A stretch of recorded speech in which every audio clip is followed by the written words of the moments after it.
بسم اللہ الرحمن الرحیم۔ سیدنا عبداللہ بن مسعود رضی اللہ تعالیٰ عنہ بیان کرتے ہیں کہ حضور نبی کریم صلی اللہ علیہ وآلہ وسلم نے ارشاد فرمایا، اللہ تعالیٰ اس شخص کو تر و تازہ رکھے جس نے ہم سے کوئی حدیث سنی، پھر اس کو یاد کیا، یہاں تک کہ اس کو آگے پہنچا دیا۔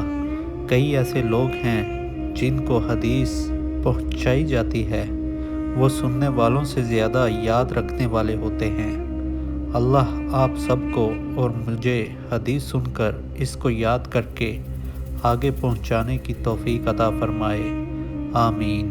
تو چلیے آپ کی خدمت میں آج کی حدیث پیش کرتا ہوں۔ موضوع ہے ایمان۔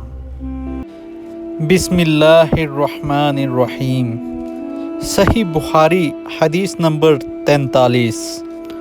رسول اللہ صلی اللہ علیہ وآلہ وسلم ایک دن ان کے پاس آئے۔ اس وقت ایک عورت میرے پاس بیٹھی تھی۔ آپ نے دریافت کیا کہ یہ کون ہے؟ میں نے عرض کیا فلاں عورت، اور اس کی نماز کی اشتیاق اور پابندی کا ذکر کیا۔ آپ صلی اللہ علیہ وآلہ وسلم نے فرمایا، ٹھہر جاؤ،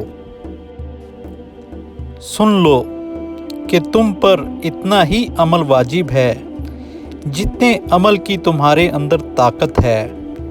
خدا کی قسم، ثواب دینے سے اللہ نہیں اکتاتا، مگر تم عمل کرتے کرتے اکتا جاؤ گے، اور اللہ کو دین کا وہی عمل زیادہ پسند ہے جس کی ہمیشہ پابندی کی جا سکے اور انسان بغیر اکتائے اسے انجام دے۔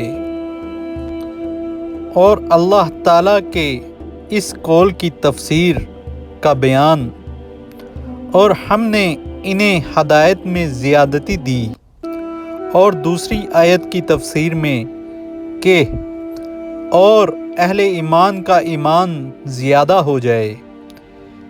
پھر یہ بھی فرمایا کہ آج کے دن میں نے تمہارا دین مکمل کر دیا، کیونکہ جب کمال میں سے کچھ باقی رہ جائے تو اسی کو کمی کہتے ہیں۔ صحیح بخاری حدیث نمبر 44۔